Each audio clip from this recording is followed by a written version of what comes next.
It was a dangerously stormy night.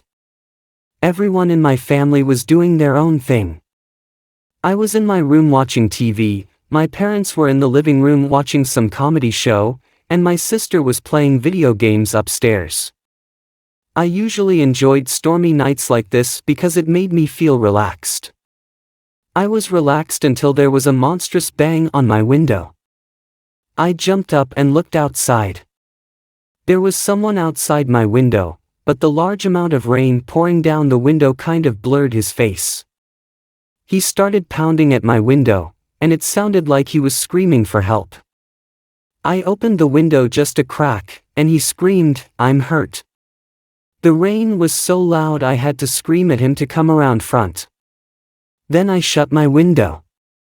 I ran outside to the living room to tell my dad that there's a man who seems to be in distress and screaming for help outside. Then came the knocks and shouts for help outside our front door. My dad was about to open the front door, but I stopped him. I said, "Wait," because I wasn't sure if it was a good idea. When the phone rang and on the TV, it displayed the caller ID of our next-door neighbor, my dad ran to pick it up. When I heard him say, "No way," I knew something was wrong. He hung up the phone and said, "Stay away from the door."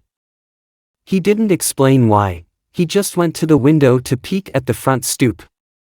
There is where he said he saw a guy crouched down, pounding on the door, holding some kind of large sharp tool. My dad yelled through the front door at the man to go away before the cops get here. Then he actually got on the phone with the cops. Eventually, the man outside gave up, and he disappeared. The next time we checked, when my dad was on the phone with a neighbor, he told my dad that he saw some homeless-looking guy rummaging through his shed and came out with a large chopping axe. The cops found the crazed man wandering around the streets, and it made it in the newspaper a few days later.